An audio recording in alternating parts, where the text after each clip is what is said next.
আজ আমরা রেনালের disease condition দিয়ে স্টার্ট করব। কিছু ডিজিজ কন্ডিশন পড়ানো হয়েছিল 2-4টার মতো। রেনাল ক্যালকুলেটে পড়ানো হয়েছিল, এটা আমার মনে আছে। বেনাইন প্রস্থেটিক হাইপারপ্লেসিয়াটা কি পড়ানো হয়েছিল? হাইপারট্রফি বা হাইপারপ্লেসিয়া, আর শুধু রেনাল ক্যালকুলেটে পড়ানো হয়েছিল, তাই তো? ক্রনিক কিডনি ডিজিজ পড়ানো হয়েছিল? আচ্ছা, কিছুই পড়ানো হয়নি, তাই তো? ঠিক আছে।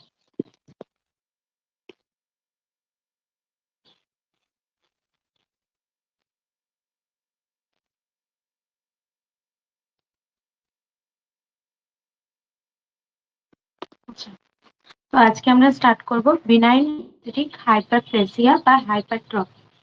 এটা হচ্ছে একটা ইউরিনারি ডিসঅর্ডার, ঠিক আছে? তোমার প্রোস্টেটটা কোনখানে থাকে? এটা অ্যাকচুয়ালি মেলদের প্রবলেম, মেল পার্সনদের। তো প্রোস্টেটটা কোথায় থাকে? আচ্ছা, ফিনাইল প্রস্থেটিক হাইপারপ্লেসিয়া তো আমি বলেছি আগে থেকে। যদি প্রোস্টেটের আমরা এরকম ভাবে একটা ছবি আঁকি, ডাইসেকশন আঁকি, তো এটা যদি ব্লাডার হয়, ইউরিনারি ব্লাডার, প্রোস্টেটটা এরকম জায়গাতে থাকে, ঠিক আছে? নর্মাল প্রোস্টেট দেখতে এটা হচ্ছে ইউরিনারি ক্যানালটা চলে যাচ্ছে। নর্মাল প্রোস্টেট দেখতে এরকম সাইজের হচ্ছে, ঠিক আছে?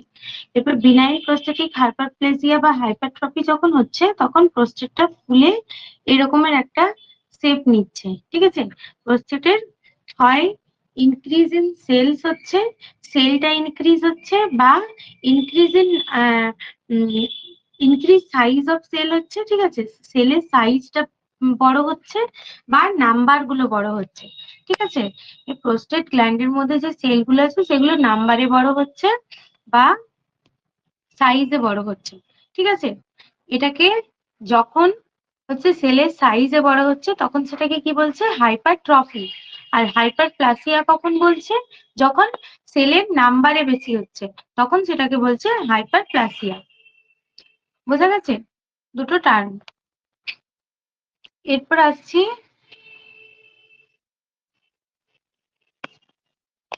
it is one of the most disorder affecting man after age of 50 years.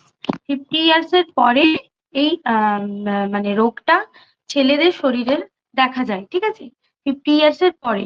আচ্ছা, 50 years এর পরে হবার কিন্তু কারণ আছে, সেটা পরে বলছি, ঠিক আছে? 75% male are affected by BPH after age of 80 years, এবং 80 years এর পরে হচ্ছে 75% মানুষের বা তার থেকে বেশি মানুষের হচ্ছে বিনাইন প্রস্থেটিক হাইপারপ্লেসিয়া দেখা যাচ্ছে, ঠিক আছে?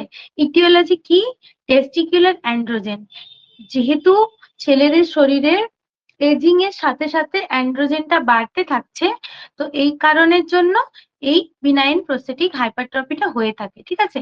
তো কিসের জন্য এটা হচ্ছে? অ্যান্ড্রোজেনের জন্য বা টেস্টোস্টেরনের জন্য, ঠিক আছে? টেস্টিকুলার অ্যান্ড্রোজেনটা যখন বেড়ে যাচ্ছে, তখন বিনাইন প্রস্থেটিক হাইপারট্রফি বা হাইপারপ্লেসিয়া দেখা যাচ্ছে মেল পার্সনদের শরীরে। ক্লিনিক্যাল ম্যানিফেস্টেশন কি কি কি সাইন এন্ড সিমটমস হবে? সাইন এন্ড সিমটমস এর মধ্যে আছে urethral compression caused by enlarge prostate. যেহেতু ইউরেথ্রাল কম্প্রেশন হচ্ছে, যে এইটা যদি ইউরেথ্রাটা হয়, এটা যদি ইউরেথ্রা হয়, ঠিক আছে? এই যে ক্যানালটা, এটাকে যদি ইউরেথ্রা বলি, আর এটাকে হচ্ছে যে ইউরিনারি ব্লাডার, তো এইখানে যেহেতু জিনিসটা বড় হয়ে যাচ্ছে, তাহলে কি হচ্ছে? এর সেলগুলো বড় হওয়ার কারণে বা মাল্টিপ্লাই হওয়ার কারণে ইউরেথ্রাতে চাপ সৃষ্টি করছে, ঠিক আছে? ইউরেথ্রাতে চাপ সৃষ্টি করছে, ঠিক আছে? এবার ইউরেথ্রাতে চাপ সৃষ্টি করার জন্য যে যে সাইন এন্ড সিমটমস গুলো দেখা যাচ্ছে, সেগুলোই হচ্ছে এই রোগের সাইন এন্ড সিমটমস, ঠিক আছে? Change in size and force of urine stream. যেহেতু ও প্রেসার করছে, ইউরেথ্রাকে দুটো দিক থেকে প্রেসার করছে, তাহলে কি size and force of urine এবং সাইজ অফ মানে ইউরেথ্রার সাইজটা চেঞ্জ হচ্ছে এবং ইউরিনটা হচ্ছে ফোর্সফুলি হচ্ছে, ঠিক আছে? ইউরিনটা হচ্ছে ফোর্সফুলি হচ্ছে। বোঝা গেছে? এরপর আসছি আর হেজিটেন্সি, বারবার ধরে ঠিক আছে? ইউরেথ্রাটাকে হচ্ছে প্রেস করে রেখেছে, তার ব্লাডারের মধ্যে কি থাকছে, অলওয়েজ একটুখানি ইউরিন কিন্তু মানে সঞ্চিত থেকে যাচ্ছে, এই সরু ক্যানালটা দিয়ে যেতে পারছে না। ঠিক আছে, এই সরু ক্যানালটা দিয়ে যেতে পারছে না, অলওয়েজ সঞ্চিত থেকে যাচ্ছে। তাহলে কি, ইউরিনারি আর্জেন্সি হচ্ছে, ফ্রিকোয়েন্সি হচ্ছে এবং হেজিটেন্সি হচ্ছে। ঠিক আছে, এরপর আসি নকচুরিয়া। নকচুরিয়া হচ্ছে excessive or frequent urination during night. Excessive বা ফ্রিকুয়েন্ট ইউরিনেশন, বারবার বারবার ধরে ইউরিন যাচ্ছে বা এক্সেসিভ ইউরিন হচ্ছে হচ্ছে নাইটের সময়। ঠিক আছে, ড্রিবলিং হচ্ছে লেট সাইন, এটা হচ্ছে late sign straining and acute urinary retention. ঠিক আছে, অ্যাকিউট ইউরিনারি রিটেনশন হচ্ছে বা স্টেনিং হচ্ছে। ঠিক আছে,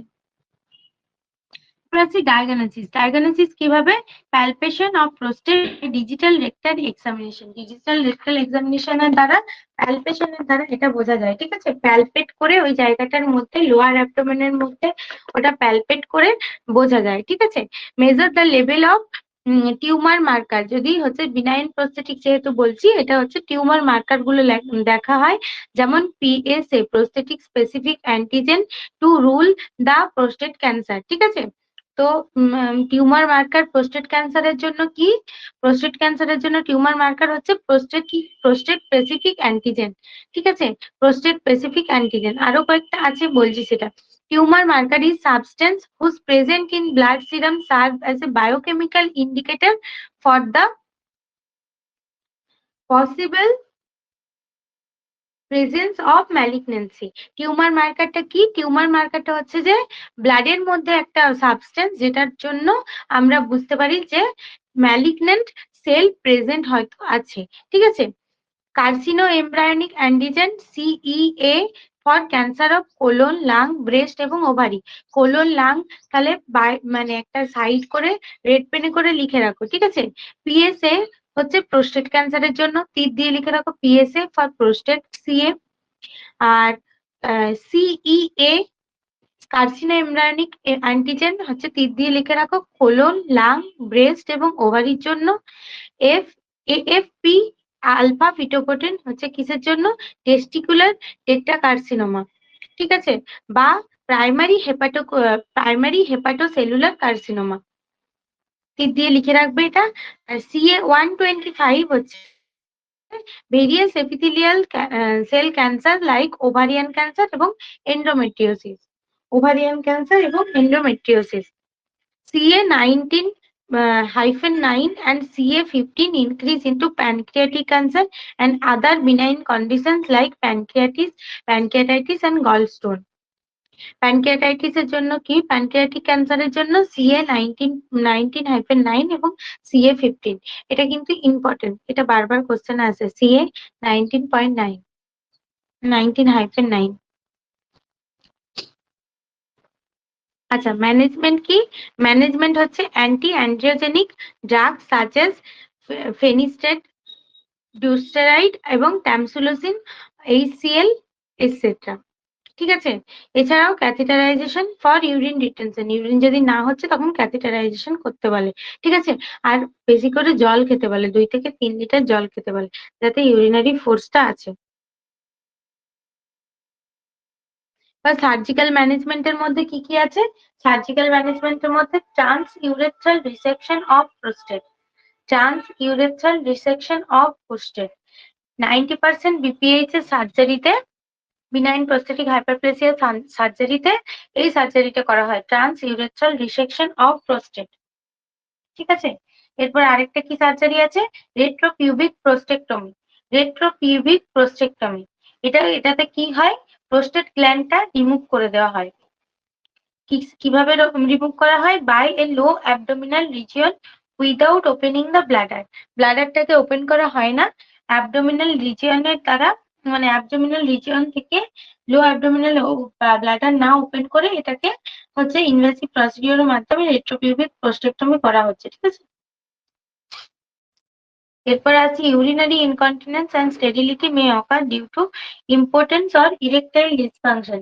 ইরেকটাইল, যেহেতু প্রোস্টেট গ্ল্যান্ডটা পুরোটা বের করে দেওয়া হচ্ছে, বাদ দিয়ে দেওয়া হচ্ছে, সেহেতু কি ওখানে ইরেকটাইল ডিসফাংশন হতে পারে। ঠিক আছে, ইরেকটাইল ডিসফাংশন এবং কি হচ্ছে আপনার ইউরিনারি ইনকন্টিনেন্স এবং স্টেরিলিটি হচ্ছে যে ক্ষতিগ্রস্ত হতে পারে। ঠিক আছে, এরপর আছে কি একটা সুপ্রাপিউবিক প্রোস্টেক্টমি। সুপ্রাপিউবিক প্রোস্টেক্টমি কি? Removal of prostate gland by abdominal incision through the bladder. ব্লাডারের থেকে অ্যাবডোমিনাল ইনসিশন করে প্রোস্টেটটাকে রিমুভ করা হচ্ছে। ঠিক আছে, প্রোস্টেটটাকে রিমুভ করা হচ্ছে। নেক্সট কি? পেরিনিয়াল প্রোস্টেক্টমি।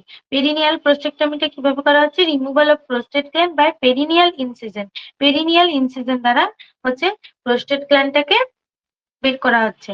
এটা কোন দিক দিয়ে? Between anus and scrotum. ঠিক আছে, অ্যানাসের দ্বারা, মানে অ্যানাসের থেকে, অ্যানাস এবং স্ক্রোটামের দ্বারা প্রোস্টেট গ্ল্যান্ডটাকে বের করা হচ্ছে। ঠিক আছে, তো চারটে পেলাম: ট্রান্স ইউরেথ্রাল, রেট্রোপিউবিক, সুপ্রাপিউবিক, পেরিনিয়াল। তার মধ্যে সব থেকে ফেমাস সার্জারি হচ্ছে trans urethral resection of prostate. Trans urethral resection of prostate.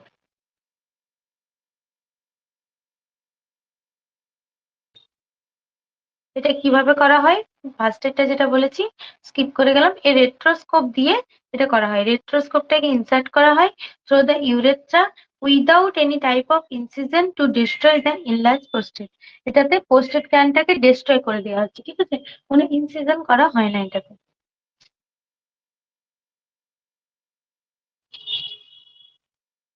আচ্ছা, আহ যে পেরিনিয়াল প্রোস্টেক্টমি যেটাতে বললাম, ওটাতে হচ্ছে less chance of bleeding in perineal prostatectomy. ঠিক আছে, least chance of bleeding in perineal prostatectomy. পেরিনিয়ালের দিকে লিস্ট চান্স থাকে ব্লিডিং এর জন্য। হ্যাঁ, এরপর আসছি নেফ্রোটিক সিনড্রোম। নেফ্রোটিক সিনড্রোম কি? নেফ্রোটিক সিনড্রোম হচ্ছে is a group of clinical manifestation due to protein wasting because of glomerular damage. It is more common between 2 to 6 years of boys. ঠিক আছে, কাদের ক্ষেত্রে দেখা যায়? 2 থেকে 6 বছরের ছেলেদের ক্ষেত্রে দেখা যায় এটা বেশিরভাগ। ঠিক আছে, এটার ইটিওলজি কি? Glomerulonephritis, allergic reaction, drug reaction আর sickle cell disease. Sickle cell ডিজিজের জন্য হতে পারে, গ্লোমেরুলোনেফ্রাইটিসের জন্য হতে পারে, ড্রাগ রিঅ্যাকশনের জন্য আর অ্যালার্জিক রিঅ্যাকশনের জন্য।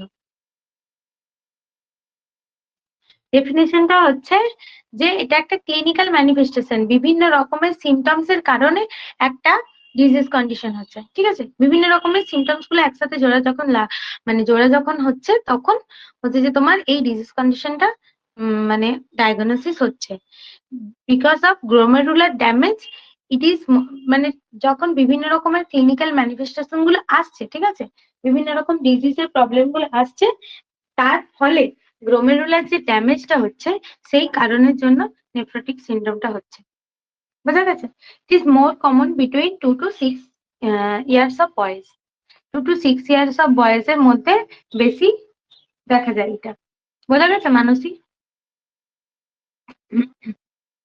ইটিওলজিতেই দেখা আছে, দেখো লেখা আছে, দেখো। ঠিক আছে, গ্লোমেরুলার নেফ্রাইটিস এটাও একটা হচ্ছে যে ডিজিজ কন্ডিশন।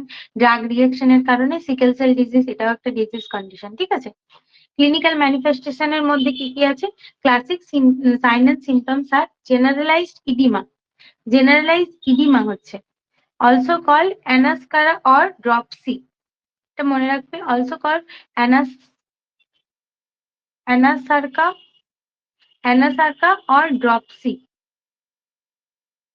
ঠিক আছে, it is clients chief complain. এটা সবসময় চিপ কমপ্লেন থাকে, বা ম্যাসিভ প্রোটিনিউরিয়া এবং হাইপো অ্যালবুমিনিমিয়া। হাইপো অ্যালবুমিনিমিয়া হয়। আর হচ্ছে জেনারেলাইজড ইডিমা হচ্ছে, জেনারেলাইজড ইডিমা অর্থাৎ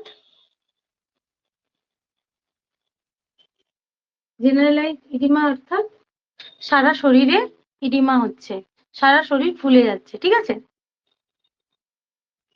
হাইপারলিপিডেমিয়া বিকজ, হ্যাঁ, full body oedema. Hyperlipidaemia because hypoproteinemia cause compensatory synthesis of compound protein like lipoprotein. ঠিক আছে, লিপিডেমিয়া, হাইপারলিপিডেমিয়া হচ্ছে কারণ hypoproteinaemia cause compensatory synthesis. Protein যেহেতু কমে যাচ্ছে সেহেতু কম্পেনসেটরি সিনথেসিস হচ্ছে কি না, প্রোটিন কম্পাউন্ডের, যেমন লাইপোপ্রোটিন। প্রোটিন যেহেতু কমে যাচ্ছে কম্পেনসেটরি যে তাই প্রোটিনের খামতিটা পূরণ করার জন্য compensatory protein compound protein synthesis হচ্ছে, ঠিক আছে, যেটার নাম কি না লাইপোপ্রোটিন। লাইপোপ্রোটিনটার জন্য হাইপার লিপিডেমিয়া হচ্ছে। বোঝা গেছে? এরপর আসছি অ্যানিমিয়া।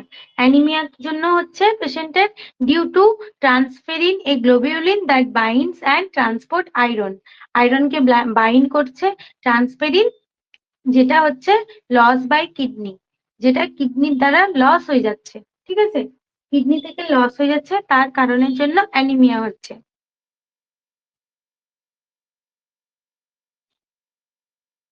আয়রন কমে গেলে আয়রন ডেফিসিয়েন্সি অ্যানিমিয়া হয়, অ্যানিমিয়ার সময় পড়িয়েছিলাম। তো এখানে ঠিক সেটাই হচ্ছে হচ্ছে ট্রান্সফেরিন নামে যে হচ্ছে যে একটা গ্লোবিউলিন, যেটা হচ্ছে আয়রনকে বাইন্ড করে রাখে, ঠিক আছে, আয়রনকে বাইন্ড করে রাখছে, সেই গ্লোবিউলিনটা হচ্ছে যে কি হচ্ছে কিডনির থেকে বেরিয়ে যাচ্ছে, কিডনি বাইন্ড করতে পারছে না আয়রনকে, তার কারণে অ্যানিমিয়া দেখা যাচ্ছে। হাইপার কোয়াগুলেবিলিটি। হাইপার কোয়াগুলেবিলিটি হচ্ছে due to loss of clotting factor. Coagulation হচ্ছে বেশি, ঠিক আছে, ক্লটিং ফ্যাক্টর গুলো যেহেতু নাই, সেহেতু কোয়াগুলেশনটা অনেক বেশি হয়ে যাচ্ছে। ক্লটিং ফ্যাক্টর কি কি বলেছিলাম মনে আছে? ক্লটিং ফ্যাক্টর টোটাল কটা ক্লটিং ফ্যাক্টর বলেছিলাম? হুম, 12টা। কি কি মনে আছে? সবগুলো নাম বলতে পারলেও কিছু কিছু একটা একটা করে সবাই লিখে লিখে যাও। হ্যাঁ, এই তো, এগুলো হচ্ছে ক্লটিং ফ্যাক্টর। এগুলো কি করে? ব্লাডকে ক্লট করতে সহায়তা করে। যখন ব্লাডে ব্লিডিং হচ্ছে, কেটে যাওয়ার ফলে যে ব্লিডিং হচ্ছে, তখন সেখানে কোয়াগুলোপ্যাথি তৈরি করে এবং ব্লাডটাকে হচ্ছে ব্লিডিং করতে সহায়তা করে, ঠিক আছে। তো যেহেতু ক্লটিং ফ্যাক্টর গুলো লস হচ্ছে, তো হাইপার কোয়াগুলেবিলিটি হচ্ছে, ঠিক আছে, which may cause thromboembolism. Hypercoagulability হচ্ছে, তাই জন্য কি হচ্ছে থ্রম্বো এম্বোলিজম হচ্ছে।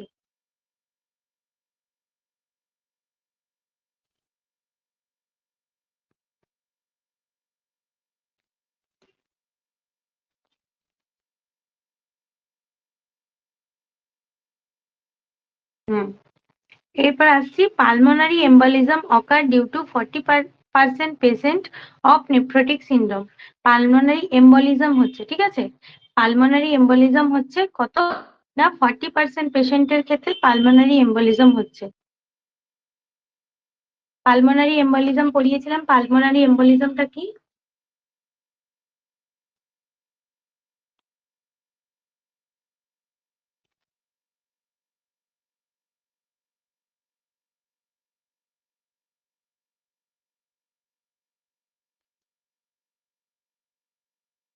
পালমোনারি এম্বলিজম পড়িয়েছিলাম, যে পালমোনারি এম্বলিজম কি?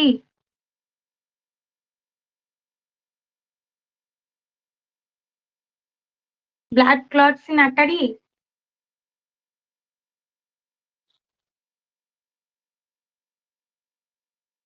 আর্টারিতে ব্লাড ক্লট। হ্যাঁ, লাংসে কিভাবে? সেটা তো বলতে হবে। লাংসের মধ্যে রেসপিরেটরি সিস্টেম হয়ে গেছে।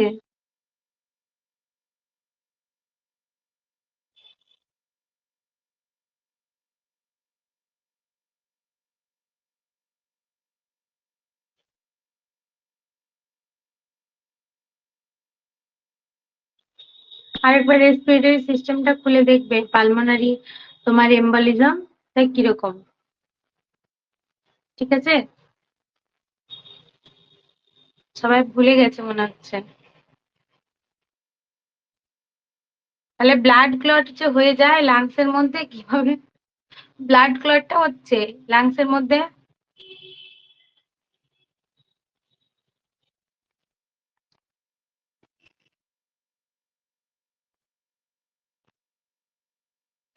যে যা পাচ্ছে বলছে, এরকম করলে কি করে হবে?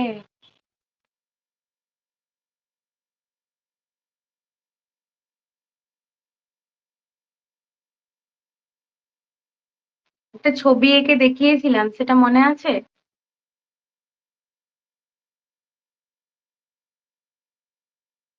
পালমোনারি এম্বলিজমের।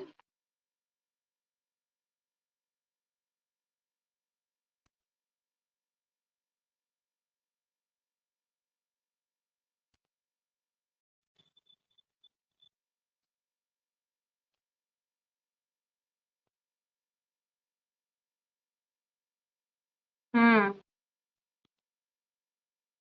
ভেনে মুভেবল গ্লটটা যখন ব্লক করছে, যেটা কিভাবে হচ্ছে?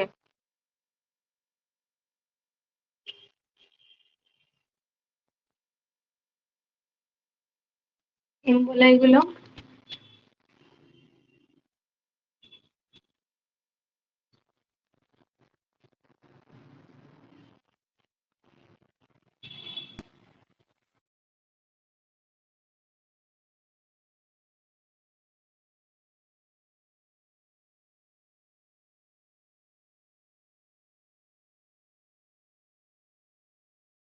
কারা কারা ডিপ ভেন থ্রম্বোসিস বললো বলো তো? ডিপ ভেন থ্রম্বোসিসের সঙ্গে আমি কিন্তু পড়ানোর সময় ডিপ ভেন থ্রম্বোসিসের সাথে রিলেট করে আমি পড়াইনি, কিন্তু ডিপিটি আলাদা পড়িয়েছিলাম।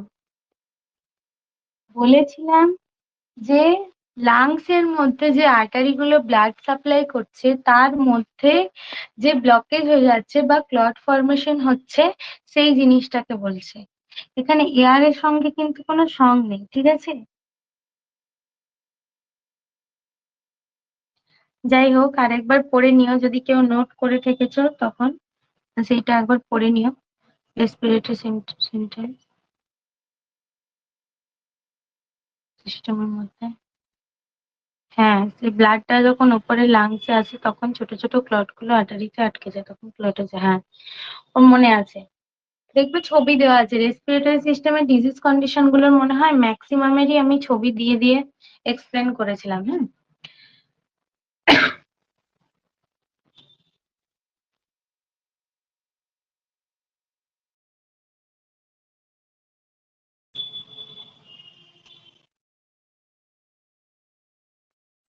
আচ্ছা, কোথায় ছিলাম? তো অ্যানাদার সাইন এন্ড সিমটমস হচ্ছে কি? Anorexia, irritability and amenorrhoea. Anorexia, irritability এবং অ্যামিনোরিয়া, অলিগোইউরিয়া, হেমাচুরিয়া। অলিগোইউরিয়া এবং haematuria. Urine is dark and frothy. Urine is dark and frothy, ঠিক আছে? হেমাচুরিয়াতে কি হয় না, রেড কালারের আমরা dark red, red, light red আমরা ইউরিন দেখতে পাই, ঠিক আছে? সবগুলোকেই কিন্তু হেমাচুরিয়া বলছে। ডায়াগনোসিস কিভাবে করব?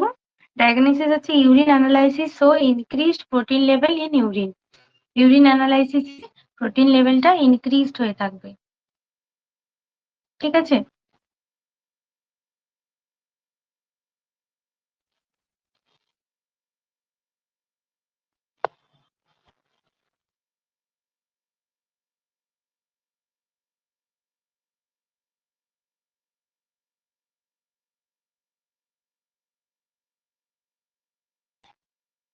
অ্যামিনোরিয়া মানে কি?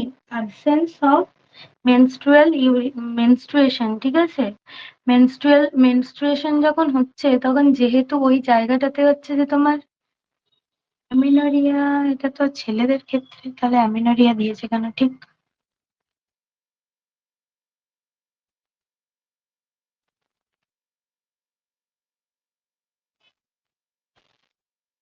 অ্যামিনোরিয়া হওয়ার কথা নয়, সেটাই।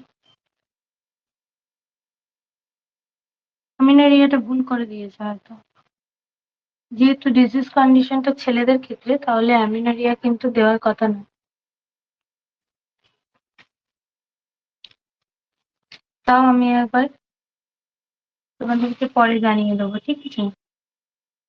অ্যানোরেক্সিয়া হতে পারে, ইরিটেবিলিটি হতে পারে, কিন্তু অ্যামিনোরিয়া হওয়ার কথা নয়।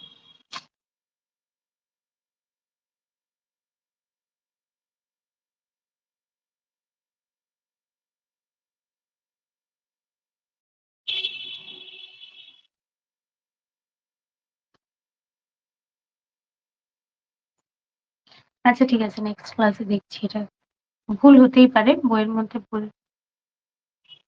ঠিক আছে। ম্যানেজমেন্ট কি কি আছে? ম্যানেজমেন্ট আছে, primary objective of management is to reduce excretion of urinary protein. ঠিক আছে, ইউরিনারি প্রোটিনটা মেনলি যেহেতু নেফ্রোটিক সিন্ড্রোমে বেশি হচ্ছে, তাহলে ইউরিনারি প্রোটিনটাকে রিডিউস করাই হচ্ছে প্রাইমারি ম্যানেজমেন্ট বা প্রাইমারি অবজেক্টিভের মধ্যে থাকবে। Reduce oedema and prevent infection, ইনফেকশনটা কমানোর জন্য এবং ইডিমাটাকে প্রিভেন্ট করার জন্য। ঠিক আছে, monitor fluid balance carefully by intake and output chart, intake output chart maintain করতে হবে। স্টেরয়েড প্রোভাইড করতে হবে। ঠিক আছে, স্টেরয়েডের মধ্যে কি প্রেডিনসোলন, ঠিক আছে, মিথাইল প্রেডিনসোলন যেটা বলে ইনজেকশন, দেখবে হোয়াইটিশ কালারের একটা মেডিসিন সেটা। Immunosuppressive and cytotoxic drug, cytotoxic এবং ইমিউনোসাপ্রেসিভ ড্রাগ এখানে ইউজ করা হচ্ছে। ক্লোরামবিউসিল এবং সাইটোফসফামাইড, এই দুটো ড্রাগ, ক্লোরামবিউসিল এবং সাইটোফসফামাইড। ঠিক আছে, মেনলি মনে রাখবেন নেফ্রোটিক সিনড্রোম হচ্ছে একটা গ্রুপ অফ ডিজিজ কন্ডিশন। ঠিক আছে, ডিজিজ কন্ডিশনের ফলে যে সাইন অ্যান্ড সিমটমস গুলো হচ্ছে, সেই সমস্ত সাইন অ্যান্ড সিমটমস গুলো একসাথে জোড়া করা হলে যে ডিজিজ কন্ডিশনটা পাওয়া যাবে সেটা নেফ্রোটিক সিনড্রোম। মেনলি কি কারণে হচ্ছে না, প্রোটিন এলিভেশন হচ্ছে। ঠিক আছে, প্রোটিন এলিভেশন হচ্ছে সেই কারণে হচ্ছে মেনলি। আর কি হচ্ছে, এখানে গ্লোমেরুলার ড্যামেজ হচ্ছে। ঠিক আছে, গ্লোমেরুলার ড্যামেজের কারণে নেফ্রোটিক সিনড্রোমটা হচ্ছে। আর কাদের ক্ষেত্রে দেখা যায়, 2 থেকে 6 বছরের বাচ্চাদের ক্ষেত্রে দেখা যায়। কি রকম হয় না, জেনারেলাইজড ইডিমা হয়ে যায় মেনলি। ঠিক আছে, জেনারেলাইজড ইডিমা হয়, hyperlipidaemia, anaemia, hypercoagulopathy, গুলেবিলিটি, আর হচ্ছে যে পালমোনারি এম্বলিজম, আর অলিগিউরিয়া, হেমাচুরিয়া, অ্যানোরেক্সিয়া, আর ইরিটেবিলিটি, এগুলোই মেন। ঠিক আছে, কত গ্রাম অফ প্রোটিন পাওয়া যায়? Loss of 4 to 30 gram of protein. ঠিক আছে, যেহেতু প্রোটিনটা হচ্ছে আমাদের শরীরের কাজে লাগছে না, তো 4 থেকে 30 গ্রাম অফ প্রোটিন ইউরিনের মধ্যে মানে বেরিয়ে যাচ্ছে, যেটা শরীরে কাজে লাগার কথা সেটা ইউরিনের মধ্যে থেকে বেরিয়ে যাচ্ছে। বুঝা গেছে? এরপর আসছি, না এটা হচ্ছে যে বয়েজ এর ক্ষেত্রেই দেখা যাচ্ছে নেফ্রোটিক সিনড্রোম।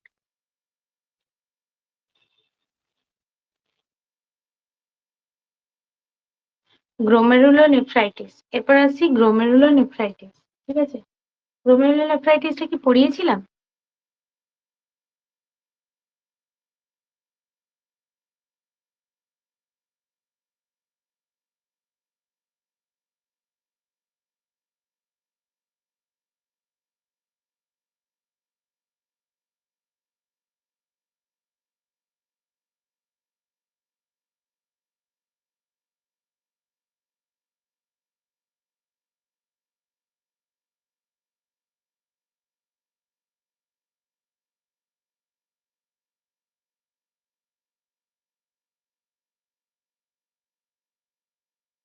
আচ্ছা, একটা কথা বলি, যে নেফ্রোটিক সিনড্রোম কিন্তু এখানে বয়েজ এর ক্ষেত্রে লেখা আছে, কিন্তু গার্লস এর ক্ষেত্রেও হতে পারে। ঠিক আছে, ওই জন্যই অ্যামিনোরিয়াটা আছে এখানে।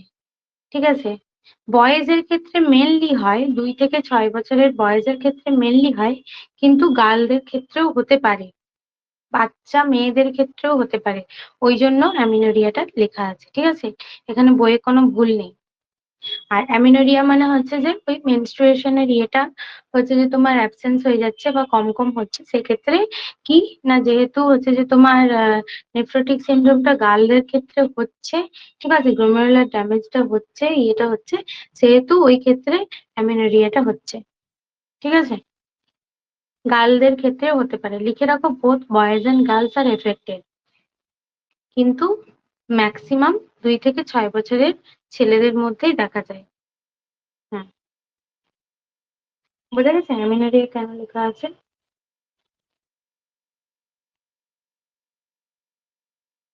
এরপর আসছি গ্লোমেরুলার নেফ্রাইটিস। গ্লোমেরুলোনেফ্রাইটিস কি? একটা variety of disease of glomerulus of kidney by immunological reaction. Immunological রিয়াকশনের ক্ষেত্রে একটা ভ্যারাইটি অফ ডিজিজ কন্ডিশন দেখা যাচ্ছে গ্লোমেরুলাসের মধ্যে, যেটা হচ্ছে নাম কি, গ্লোমেরুলোনেফ্রাইটিস। ঠিক আছে, it is the inflammation of the glomerulus caused by antigen antibody immunological reaction produced from an infection elsewhere in the body. এটা কি হচ্ছে, ইমিউনোলজিক্যাল রিয়াকশন হচ্ছে অ্যান্টিজেন অ্যান্টিবডি রিয়াকশন, ঠিক আছে। কোথায় হচ্ছে, এটা গ্লোমেরুলাসের মধ্যে হচ্ছে ইমিউনোলজিক্যাল রিয়াকশন অ্যান্টিজেন অ্যান্টিবডির মধ্যে হয়ে কি হচ্ছে না, ইনফ্লামেশন করছে। গ্লোমেরুলাসের মধ্যে ইনফ্লামেশন করছে, ঠিক আছে। ইনফ্লামেশন করার ফলে কি হচ্ছে, produce from N infection elsewhere in the body, অন্য কোথাও বডির ইনফেকশন থেকে এই ইনফেকশনটা হচ্ছে, ঠিক আছে। না, গার্লদের সেম এজ থাকে না, গার্লদের বাচ্চা বয়সে মেনলি মানে ইয়ে করে রাখো, ঠিক আছে। প্রমিনেন্ট ভাবে তো লেখা নেই এখানে যে গার্লদের কত বছরের মধ্যে আছে, মোটামুটি লিখে রাখো যে নেফ্রোটিক সিনড্রোমটা গার্লদের ক্ষেত্রে বাচ্চা বয়সে বেশি দেখা যাচ্ছে এবং ছেলেদের 2 থেকে 6 বছরের মধ্যে বেশি দেখা যাচ্ছে। আচ্ছা, অন্য কোনো বইয়ে আছে তো আমি দেখে পরে বলছি তোমাদেরকে, দাঁড়াও। এখানে সমস্ত বইই প্রায় অ্যাটাচড দিয়েছি আমি, মোটামুটি যে বইগুলো একটু পপুলার।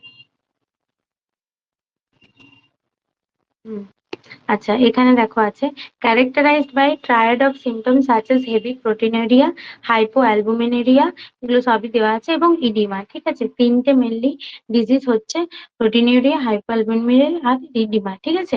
ভাইটাল সাইন্স এগুলো করতে বলেছে, strict intake and output monitoring, abdominal girth monitoring, ঠিক আছে। অ্যাসেস জেলিওয়ান, ওখানে oedema first appear eyes, eyes এর প্রথম হচ্ছে ইডিমা এবং তারপরে বাকি বডি পার্টস এ হচ্ছে hypercoagulopathy, complication, loss of, এখানেও কিন্তু দেওয়া নেই, ঠিক আছে। নেফ্রোটিক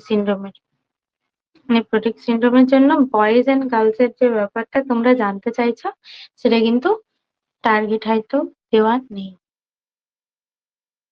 আচ্ছা, যখন এত কিছু দেখলাম তাহলে এটাও দেখে নিই।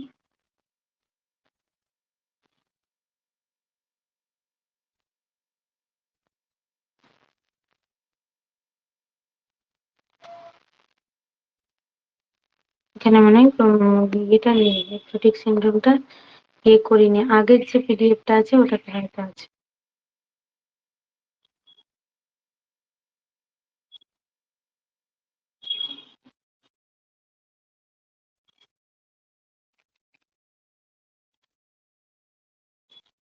হুম, আচ্ছা, গ্লোমেরুলোনেফ্রাইটিস হচ্ছে যে গ্লোমেরুলাসের একটা যেটা হচ্ছে বাকি ইনফেকশন বডিতে যেটা হচ্ছে সেটার থেকে আমাদের গ্লোমেরুলাসের মধ্যে যে ইনফ্লামেশনটা হচ্ছে, সেখানে অ্যান্টিজেন অ্যান্টিবডি রিয়াকশনের কারণে ইমিউনোলজিক্যাল রিয়াকশন হচ্ছে, তার থেকে গ্লোমেরুলোনেফ্রাইটিস হচ্ছে, ঠিক আছে।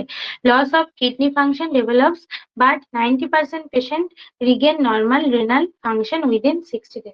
কিডনি ফাংশন লস হচ্ছে, ঠিক আছে, কিন্তু 90% পেশেন্টের ক্ষেত্রে হচ্ছে যে নর্মাল রেনাল ফাংশন 60 ডেজ এর মধ্যে আবার ফিরে আসছে। কজেস কি, ইমিউনোলজিক্যাল আর অটো ইমিউন ডিজিজ, ইমিউনোলজিক্যাল বা অটো ইমিউন ডিজিজ আগেই বললাম, ঠিক আছে। Previous group A beta haemolytic streptococcal bacteria infection elsewhere in the body like skin or throat, ঠিক আছে। Previous group A beta haemolytic streptococcal bacteria infection. আচ্ছা, group A beta haemolytic streptococcal bacterial infection, এবারে যদি বলো যে ma'am ওটা কি, তো এটা পড়ার জন্য মাইক্রোবায়োলজি পড়তে হবে, ঠিক আছে।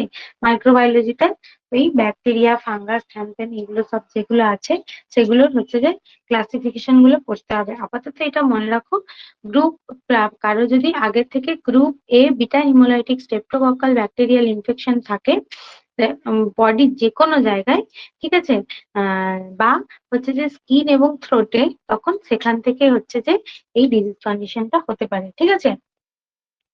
বা history of impetigo, history of impetigo, impetigo কি কারো জানা আছে? ইম্পিডিগো কি, একটা bacterial skin infection by streptococci or staphylococci. একবার গুগলে সার্চ করো তো গিয়ে যে ইম্পিডিগো কি, ইম্পিডিগো ছবিটা দেখে এসো প্রত্যেকে,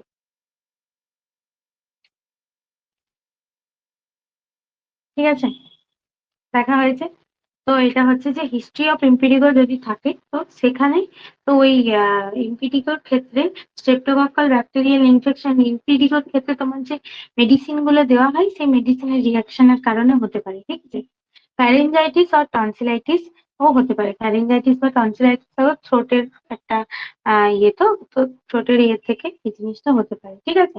সিস্টেমিক লুপাস, এরিথ্রোমেটাস, এরিথ্রেমাটোসাস, এরিথ্রোম্যাটোসাস, আর হচ্ছে যে তার মধ্যে কি আছে, SLE, an autoimmune disease of characterized by erythematous butterfly.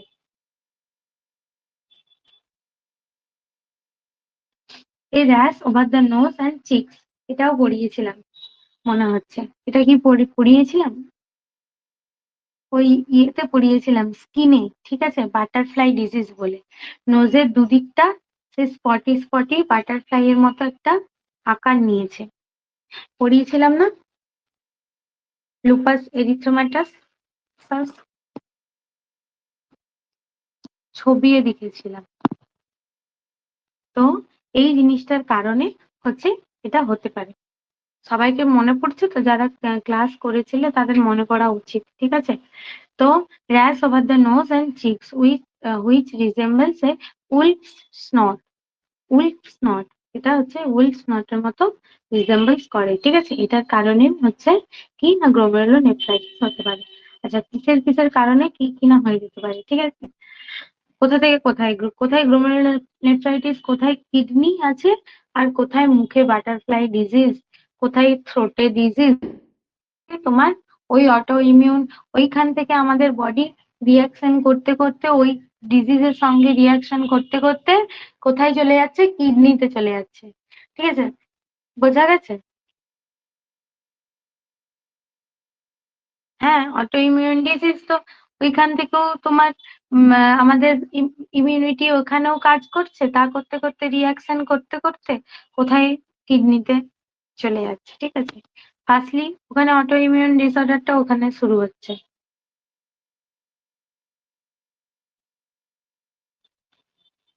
Amenorrhoea কথাটা, ও অ্যামিনোরিয়া, নেফ্রোটিক সিনড্রোম এখনো নিধি, নেফ্রোটিক সিনড্রোম বললাম যে অ্যামিনোরিয়া মেয়েদের ক্ষেত্রেও হতে পারে, তাই জন্য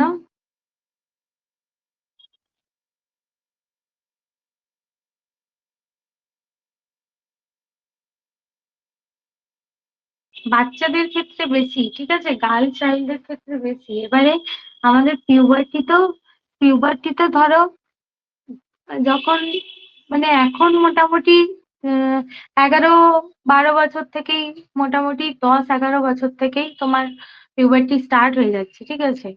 তো পিরিয়ড স্টার্ট হয়ে যায়, ঠিক আছে, ছেলেদের শুধু বিপিএইচটা, হ্যাঁ। তো সেক্ষেত্রে ওটাকে বাচ্চা বলাই চলে, বাচ্চা মেয়ে বলাই চলছে, ঠিক আছে? মোটামুটি ওই 13-14 বছরের পরের থেকে তো মানে আমরা পেডিয়াট্রিকটা ভাগ করছি না।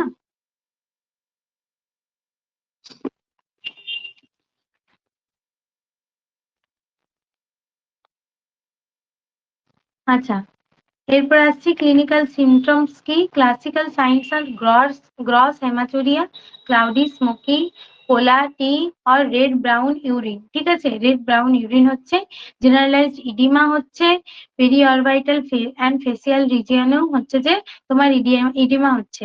অ্যাজোটেমিয়া হচ্ছে, অলিগোইউরিয়া হচ্ছে, hypertension, pleural effusion, ascites, decrease visual activity, anuria, low urinary pH, fever, chills, anorexia, nausea এবং ভমিটিং হচ্ছে, ঠিক আছে?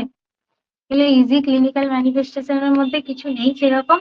এবার ডায়াগনোসিস কিভাবে করা হচ্ছে? Increase specific gravity of urine, ঠিক আছে?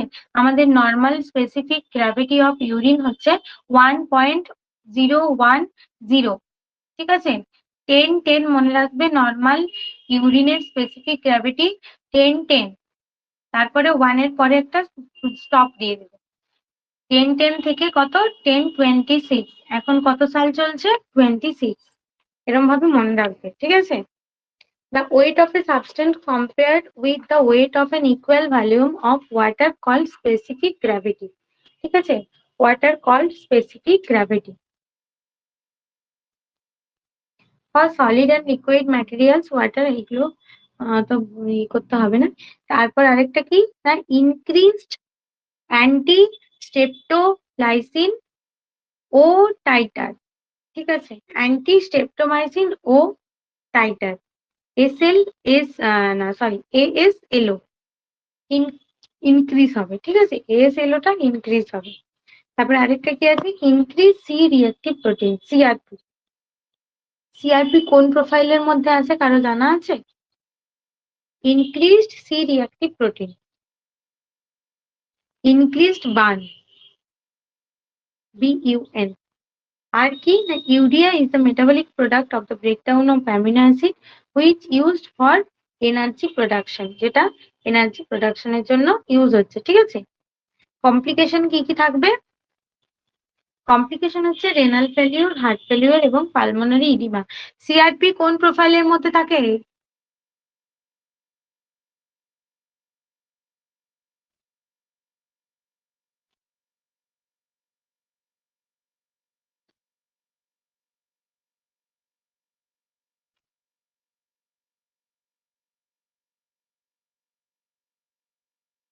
ব্লাড কি কোনো প্রোফাইল সিআরপি এলএফটির মধ্যে থাকে?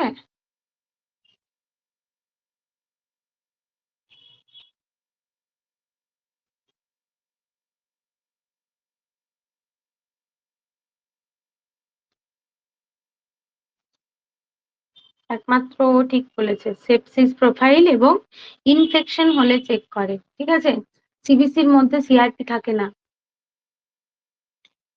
হেমাটোলজির মধ্যেও সিআরপি থাকে না।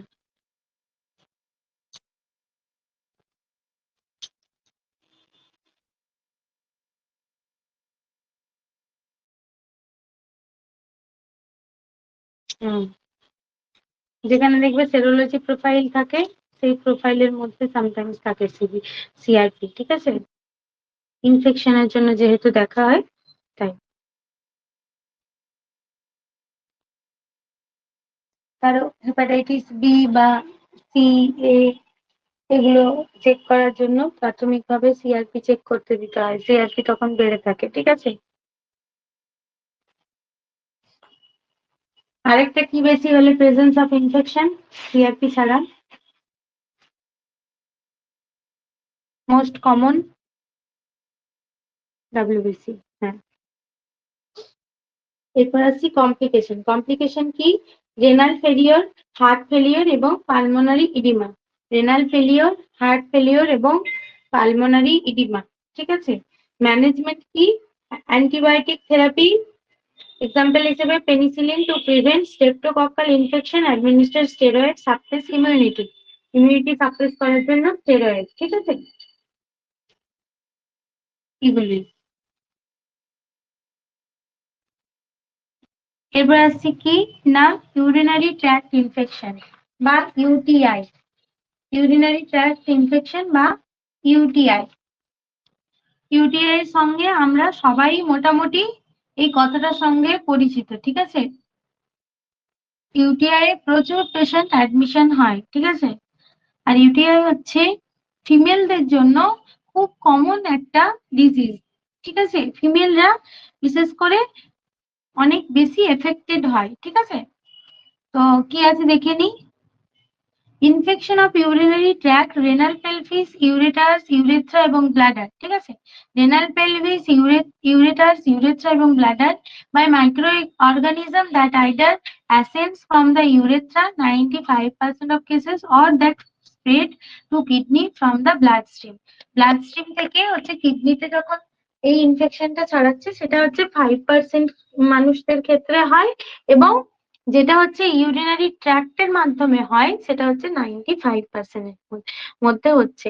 এটা হচ্ছে হাইজিনের জন্য এবং লো মেইনটেনেন্স এর জন্য হতে পারে। ঠিক আছে, presence of pathogenic micro organism in the urinary tract. ঠিক আছে, pathogenic micro organism in the urinary tract. ঠিক আছে, most common cystitis, inflammation of the urinary bladder. Urinary ব্লাডারের মধ্যে ইনফ্লামেশন হয়। Urethritis by ascending infection. Ascending infection মানে নিচের দিক থেকে উপরের দিকে হচ্ছে। ঠিক আছে, নিচের দিক থেকে উপরের দিকে, উপরের দিক থেকে যখন নিচের দিক থেকে যায় সেটাকে বলে ডিসেন্ডিং। ঠিক আছে, আর কি cystitis is more common in women because shorter urethra and location of the urethra is close to anus. ঠিক আছে, অ্যানাসের থেকে ইউরেথ্রার হচ্ছে লোকেশনটা ভেরি ক্লোজ, বেশি ডিস্টেন্স নয়। ঠিক আছে, অ্যানাসের মধ্যে যেহেতু হচ্ছে যে এক্সক্রিশনটা হচ্ছে মেনলি, তো ওইটার মধ্যে যে ইনফেকশন মানে ব্যাকটেরিয়া বা হচ্ছে স্টুলের মধ্যে যে ব্যাকটেরিয়া মাইক্রো অর্গানিজম গুলো প্রেজেন্ট আছে সেগুলো ইজিলি হচ্ছে ইউরেথ্রাতে তোমার অর্গানিজমটা হচ্ছে স্প্রেড হতে পারে ফিমেলদের ক্ষেত্রে, ঠিক আছে, ইজিলি হচ্ছে ওটা অ্যানাস থেকে ইউরেথ্রাতে স্প্রেড হয়ে যেতে পারে, ঠিক আছে। তো এই কারণের জন্য ফিমেলদের হচ্ছে এটা মোস্ট কমন, ঠিক আছে।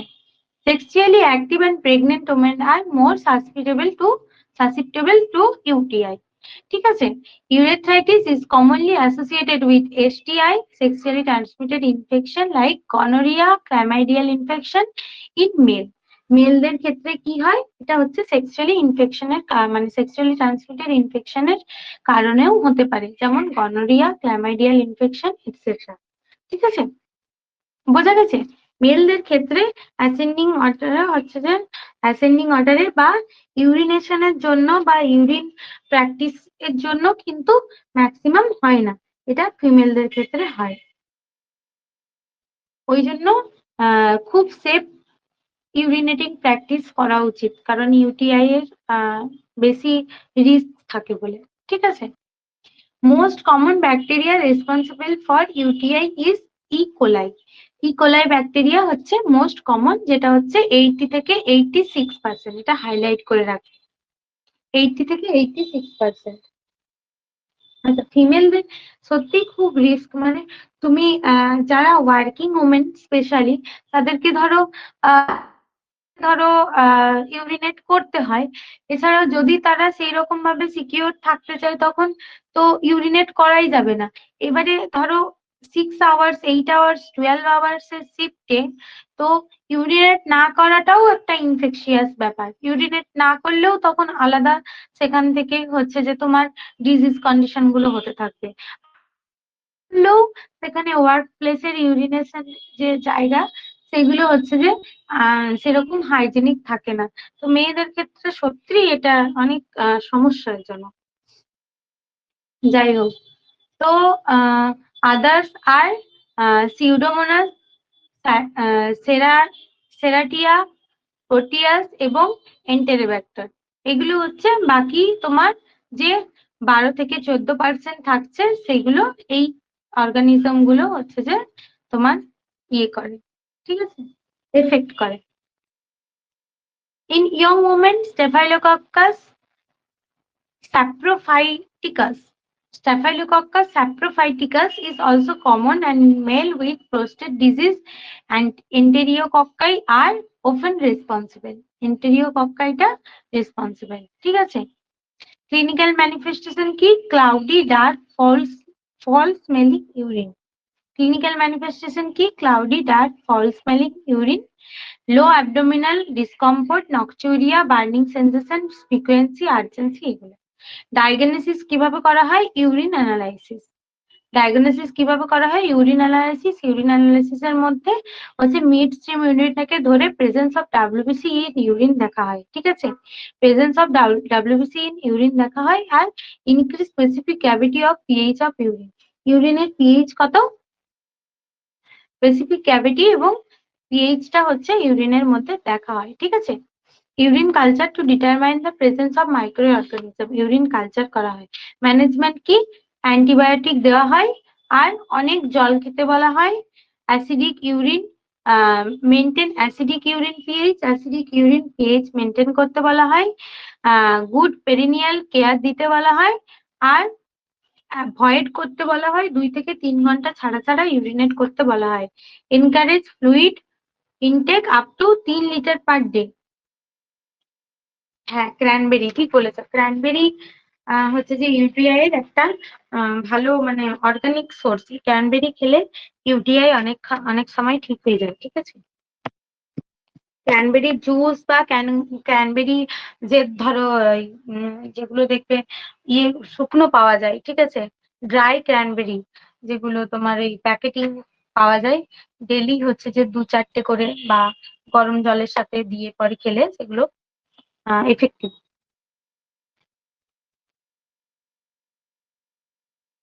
আচ্ছা, এরপর আসছি polycystic kidney disease. Polycystic kidney disease কি, any of several hereditary disorder in which cyst from the kidney form in the kidney which eventually destroying kidney tissue and function.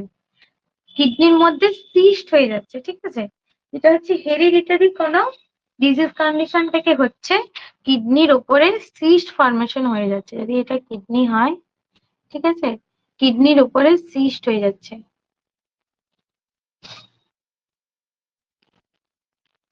ঠিক আছে, cyst are rupture and get infection which causes damage of nephron and ultimately renal failure. Ultimately renal failure হচ্ছে। Cerebral aneurysms are commonly found in adults with PKD, polycystic kidney disease।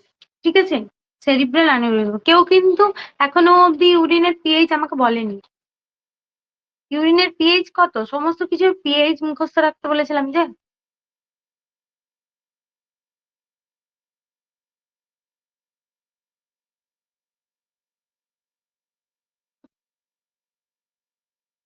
Types হচ্ছে infantile polycystic kidney. ঠিক আছে, type হচ্ছে infantile polycystic kidney.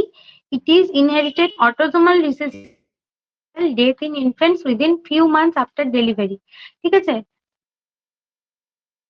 এটা হচ্ছে autosomal recessive ট্রেট, যেটা হচ্ছে ইনফ্যান্টের death হয়ে যায় after some months of delivery. ঠিক আছে, অ্যাডাল্ট পলিসিস্টিক কিডনি হচ্ছে it is an autosomal dominant trait that result in renal failure. Chronic renal failure হচ্ছে অ্যাডাল্ট পলিসিস্টিক কিডনির ক্ষেত্রে। ম্যানেজমেন্ট হচ্ছে ট্রিটমেন্ট আর dialysis, transplant. Mainly polycystic kidney ডিজিজে কিন্তু মানুষ বাঁচে না, চাচ্ছে অ্যাডাল্টের হোক বাচ্চাদের ক্ষেত্রে হোক। ঠিক আছে, একটা কিডনির মধ্যে সিস্ট হলে যেটা কোনোভাবেই মানে রিভাইভ করা সম্ভব নয়, এটা একটা ক্রনিক ডিজিজ। তো সেক্ষেত্রে যদি পলিসিস্টিক কিডনি ডিজিজ অ্যাডাল্টের ক্ষেত্রে হচ্ছে, তার অ্যাকিউট মানে স্টেজে চলে যাচ্ছে, ক্রনিক রেনাল ফেলিওর স্টেজে, এবং তারপরে কি হচ্ছে, ডায়ালাইসিস করতে হচ্ছে, কিডনি ট্রান্সপ্লান্ট করতে হচ্ছে। ঠিক আছে, এরপর আসছে কি রেনাল ফেলিওর। রেনাল ফেলিওর কি? রেনাল ফেলিওর হচ্ছে loss of decrease of kidney function is called renal failure. Decrease of kidney function, kidney ফাংশনটা যখন ডিক্রিজ হয়ে যাচ্ছে তখন সেটাকে রেনাল ফেলিওর বলছে। হ্যাঁ,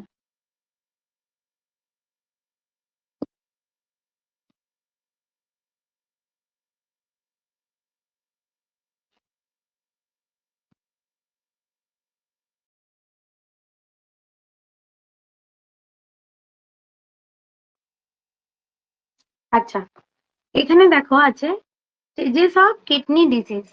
স্টেজেস অফ কিডনি ডিজিজের মধ্যে যখন হচ্ছে kidney damage without normal GFR. GFR rate কত বলেছিলাম? জিএফআর রেট কত বলেছিলাম? 125। ঠিক আছে, নর্মাল জিএফআর এর থেকে বেশি যখন থাকছে তখন কিডনি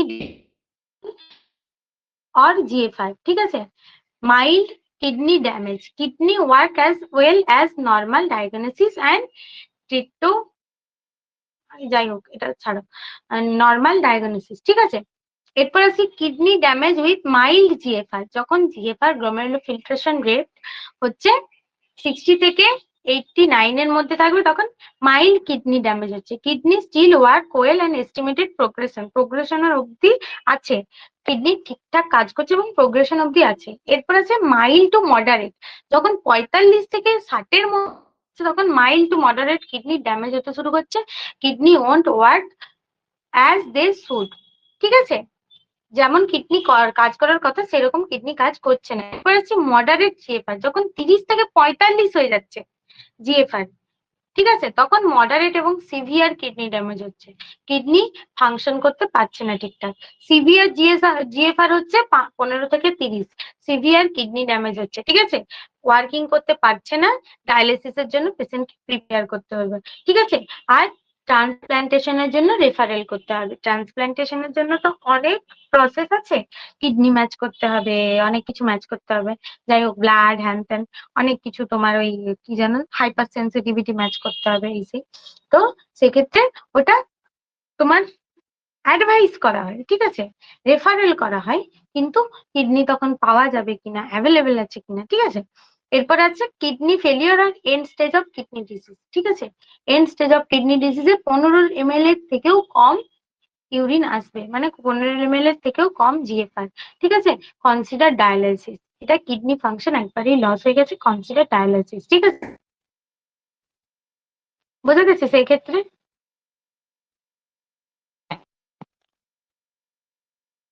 আচ্ছা, আমরা ছিলাম রেনাল ফেলিওর। রেনাল ফেলিওর সাথে ওই ওতপ্রোত ভাবে জড়িত ওই জিনিসটা, তাই জন্য বলে দিলাম আগে। ঠিক আছে, রেনাল ফেলিওর। ঠিক আছে,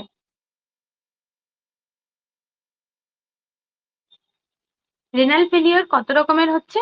রেনাল ফেলিওর 2 রকমের, অ্যাকিউট রেনাল ফেলিওর আর ক্রনিক রেনাল ফেলিওর। ঠিক আছে, রেনাল ফেলিওর এবং chronic renal failure. Acute renal ফেলিওরের মধ্যে আছে sudden loss of kidney function within hours to few days, call acute renal failure. Acute হচ্ছে কিডনির হচ্ছে রিভার্সেবল ফাংশনটাকে আমরা রিভার্সেবল করতে পারি, আবার কিডনি ফাংশনটাকে আমরা ঘুরিয়ে আনতে পারি। কিন্তু ক্রনিক রেনাল ফেলিয়ার দুটো পড়াবো। ঠিক আছে, অ্যাকিউট এবং ক্রনিক দুটো দুপাতায় আছে, একবার করে এটা বলবো একবার করে ওটা বলবো, কারণ তাহলে বুঝতে পারবে মানে ইয়েগুলো। ঠিক আছে, মানে তোমার বোঝা যাবে। হ্যাঁ, অ্যাকিউট রেনাল ফেলিওর এবং ক্রনিক রেনাল ফেলিওরের মধ্যে অ্যাকিউট রেনাল ফেলিওর কিন্তু রিভাইভ করতে পারে। ঠিক আছে, রিভাইভ করতে পারে। ঠিক আছে, রিজিউম করতে পারে। কিন্তু ক্রনিক রেনাল ফেলিওরের ক্ষেত্রে কি হচ্ছে, ক্রনিক রেনাল ফেলিওর কিন্তু হচ্ছে যে তোমার ইররিভার্সেবল। ইররিভার্সেবল কার মানে রিভার্সেবল নয়। ঠিক আছে, রিভার্সেবল হচ্ছে না। ইটিওলজি কি? অ্যাকিউট রেনাল ফেলিওরের ক্ষেত্রে ইটিওলজি কি হচ্ছে? Pre renal pre renal cause. Acute renal ফেলিওরের ক্ষেত্রে কি না প্রি রেনাল কজ, আর ইন্ট্রা রেনাল কজ আর post renal cause. Pre renal কজের মধ্যে hypovolaemia due to dehydration, burn, haemorrhage, এগুলো থাকছে ইন্ট্রা রেনাল কজের মধ্যে। আচ্ছা, প্রি রেনাল কজের মধ্যে আরো থাকছে অ্যানাফাইলেক্সিস, সেপটিক শক, নিউরোলজিক ইনজিওরি। হ্যাঁ, যেগুলো দাগ দেওয়া আছে দেখো। ইন্টাররেনাল কজের মধ্যে থাকছে responsible for 90% of internal cause, tubular regional occur, আর হচ্ছে যে উইথ শক। ঠিক আছে, পোস্ট রেনাল কজের মধ্যে আছে obstruction between urethral opening and kidney, may be due to calculus এবং টিউমার এর কারণে এবং ক্যালকুলাসের কারণে অবস্ট্রাকশন হচ্ছে। ঠিক আছে, এরপরে আছে কি ক্রনিক রেনাল ফেলিওরের কারণগুলো। কি ক্রনিক রেনাল ফেলিওরের হচ্ছে যে তোমার স্টেজেস গুলো, কজেস গুলো প্রথমে বলি। Nephropathy, diabetic nephropathy, glomerulonephritis, sickle cell এবং ক্রনিক কিডনি ইনফেকশন। ঠিক আছে, ক্রনিক কিডনি ইনফেকশন। আর কি কি ক্রনিক এর ক্ষেত্রে স্টেজেস গুলো কি কি? Diminish renal reserve, renal insufficiency, end stage renal disease. ঠিক আছে, স্টেজেস গুলো হচ্ছে প্রথমে ডিমিনিশ রেনাল রিজার্ভ, তারপরে হচ্ছে রেনাল ইনসাফিসিয়েন্সি, যেটা 75% নেফ্রন হচ্ছে যে খারাপ হয়ে যাচ্ছে, 75% নেফ্রন খারাপ হয়ে যাচ্ছে সেক্ষেত্রে। ঠিক আছে, 75% নেফ্রন খারাপ হয়ে যাচ্ছে, রেনাল ডিজিজ দেখা যাচ্ছে যেখানে 90% নেফ্রন হচ্ছে খারাপ হয়ে যাচ্ছে। ঠিক আছে, এরপর আসছি stages of acute renal failure. Acute renal failure stage গুলো কি কি থাকছে? অলিগোইরিক ফেজ, ডায়াবেটিক ফেজ আর রিকভারি। অলিগোইরিক ফেজে কি হচ্ছে? 8 থেকে 15 দিন থাকছে। ঠিক আছে, 8 থেকে 15 দিন থাকছে, বার্নটা ইনক্রিজ করছে আর ক্রিয়েটিনিন এবং পটাশিয়ামের ইনটক্সিকেশন হচ্ছে। বার্ন হচ্ছে আর ক্রিয়েটিনিন এবং পটাশিয়ামের হচ্ছে যে intoxication. Sudden loss of urine output less than 400 নিচে নেমে যাচ্ছে, ইউরিন আউটপুট কি হচ্ছে 400 নিচে নেমে যাচ্ছে। ডায়োরেটিক ফেজে কি হচ্ছে? Duration may last 1 to 3 week. ডিউরেশনটা কতদিন থাকছে? 1 to 3 weeks. Urine output start to increase slowly due to recovery of damage nephron. Damage nephron যেগুলো হচ্ছে সেটা হচ্ছে রিকভারি হতে স্টার্ট করছে up to 4 to 5 litre per day. সেগুলো রিকভারি হয়ে কি হচ্ছে 4 to 5 লিটার পার ডে হচ্ছে যে ও ইউরিনটা মানে ফর্ম করছে। ঠিক আছে, মানে ইউরিনটা ফর্ম করছে বলতে হচ্ছে যে ব্লাডটাকে পরিশ্রুত করছে। 4 to 5 লিটার পার ডে ব্লাডটাকে ও পরিশ্রুত করছে। ঠিক আছে, ডিক্রিজ বার্ন এবং ক্রিয়েটিনিন লেভেল ব্লাড ব্রান এবং ক্রিয়েটিনিন লেভেলটা হচ্ছে কমতে থাকছে আস্তে আস্তে, ঠিক আছে। রিকভারি ফেজে কি হচ্ছে, urine output, burn, creatinine, fluid, BP comes to normal, নর্মালের মধ্যে চলে আসছে। এটা কতদিনের মধ্যে হয়, 1 to 2 ইয়ার্স এর মধ্যে হয়, ঠিক আছে। ইয়ার্স। ডায়োরেটিক ফেজ কত কত টাইমের মধ্যে, 1 to 3 উইকস, মনে রাখবে, হ্যাঁ। আচ্ছা,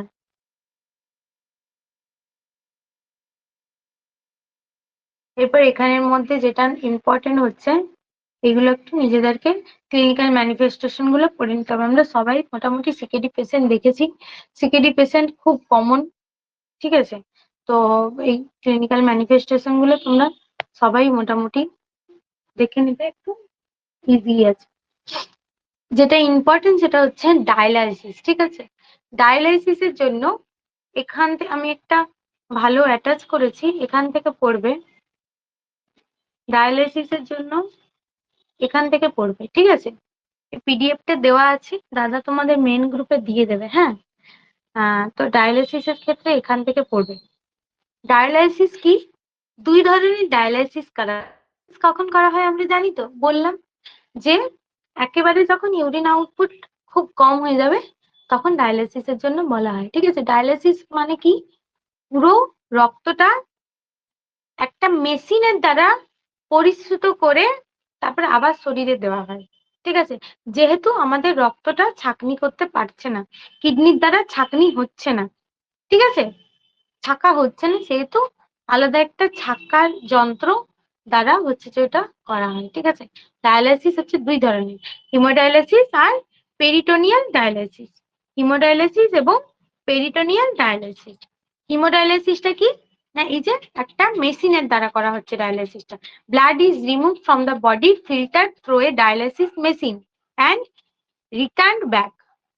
ফিল্টার করা হচ্ছে এবং ব্যাক করে দেওয়া হচ্ছে ব্লাডটাকে সেই বডির মধ্যে, ঠিক আছে।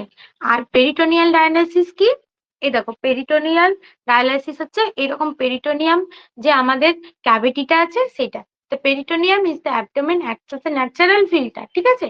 Dialysis fluid is introduced into the abdominal cavity, একটা ফ্লুইড ব্যাগ আছে, সেই ব্যাগের থেকে ফ্লুইডটা হচ্ছে না, এটা হচ্ছে যে অ্যাবডোমিনাল ক্যাভিটিতে দেওয়া হচ্ছে এবং একদিক থেকে অ্যাবডোমিনাল ক্যাভিটির যে ড্রেনটা সেটা একটা ড্রেনেজ ব্যাগের মধ্যে নিয়ে নেওয়া হচ্ছে।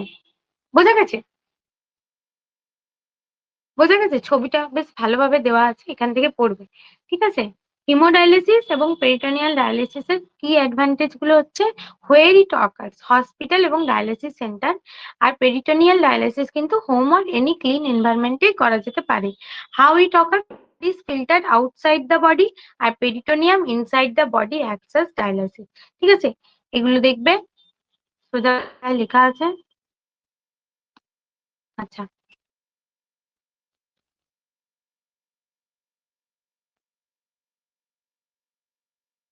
আচ্ছা, dialyser blood pump at the rate of 200 to 500 ml per minute, ঠিক আছে।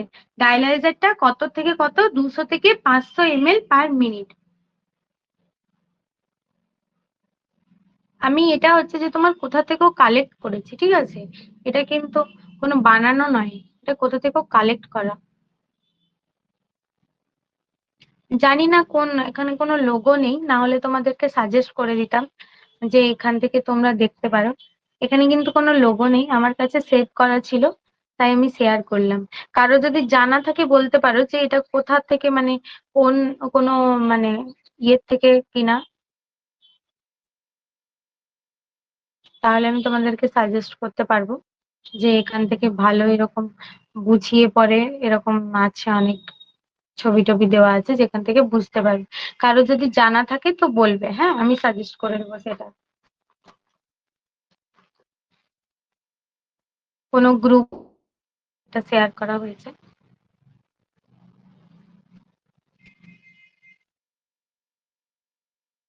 আচ্ছা, vascular access site, vascular access সাইটটা জেনে নিই। এটা হচ্ছে 3 নম্বর যেটা আছে সেটা হচ্ছে central venous catheter. Central venous catheter. Catheter is placed in the large vein, neck, chest or groin area. ঠিক আছে? Used for short term or emergency use. এটা কি? Anterior venous AV graft. Anterior venous graft. ঠিক আছে? এটা হচ্ছে হাতের মধ্যে করা হয়, আর এটাও হচ্ছে anterior venous AV fistula. এটা হচ্ছে কি? এক্সটার্নাল আর্টারিতে করা হচ্ছে, আর এটা হচ্ছে ইন্টারনাল আর্টারি এবং ভেনের মধ্যে করা হচ্ছে। ঠিক আছে? এটা হচ্ছে এক্সটার্নালের মধ্যে করা হচ্ছে, আর এটা ইন্টারনালের মধ্যে করা হচ্ছে।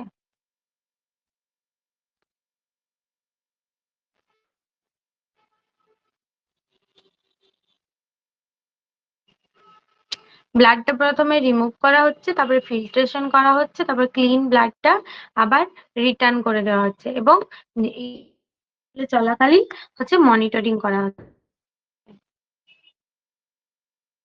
পেরিটোনিয়াল ডায়ালিসিসটা খুব ইজি, এরকম ভাবে পেশেন্ট নিতে পারে, কিন্তু হিমোডায়ালিসিসের ক্ষেত্রে একটু কঠিন ব্যাপারটা। আচ্ছা, ক্লিনিক্যাল ইন্ডিকেশন কি কি হতে পারে? ক্রনিক কিডনি ডিজিজ যাদের হয়, যাদের হয়, সিভিয়ার ইলেকট্রোলাইট ইমব্যালেন্স যাদের হয়, fluid overload, uraemia, drug toxicity এবং পয়জনিং। আর আদার কনসিডারেশন কি? Uncontrol hypertension, severe metabolic bone disease, severe anaemia, certain severe infection before certain surgical procedure. ঠিক আছে? কমপ্লিকেশন কি কি হতে পারে? Hypotension, infection, muscle cramp, disequilibrium syndrome, anaemia, nausea and vomiting, এগুলো। নার্সিং কেয়ার কি কি? নার্সিং কেয়ার গুলো যদিও জানি, ভাইটালস চেক করা, ইলেকট্রোলাইট ইমব্যালেন্স করা, কোনো সাইন অ্যান্ড সিমটমস হচ্ছে রিস্ক আছে নাকি সেগুলো দেখা, এগুলোই নার্সিং এর মধ্যে পড়ছে। হ্যাঁ,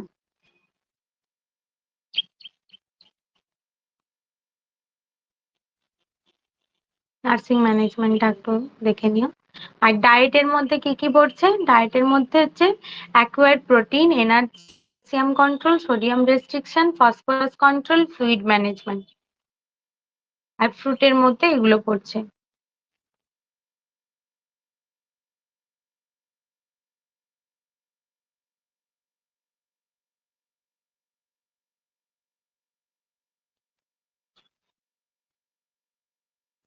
এখানে এক্সট্রা এক্সট্রা দেওয়া আছে। ঠিক আছে? How care giver can help, হ্যান ত্যান, এত কিছু পড়ার দরকার নেই, এটা অনেকটাই এক্সট্রা দেওয়া আছে।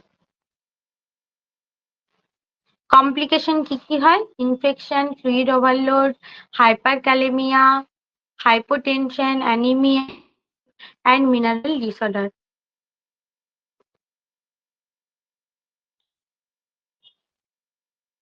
ব্যাস এই অবধি।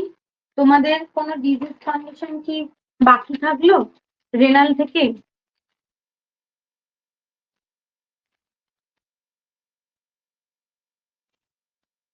রেনাল থেকে ডিজিজ কন্ডিশন কি বাকি থাকলো? আমি রেনাল কিন্তু কমপ্লিট হয়ে গেছে।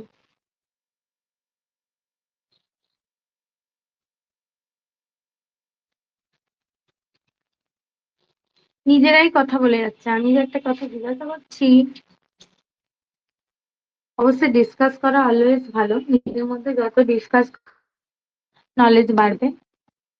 আমি বলছি যে রেনালটা কমপ্লিট হয়ে গেল, তোমাদের কি কারো কোনো এরকম আছে ক্রাইটেরিয়া যে এইটা পড়িয়ে দেবেন ম্যাম, এইটা বাদ হয়ে গেছে এই ডিজিজ কন্ডিশনটা, তাহলে আমি সেটা পড়িয়ে দেবো, আজকে না হলেও নেক্সট ক্লাসে পড়িয়ে দেবো। আমি রেকর্ডিং অফ করছি। ঠিক আছে? Class of.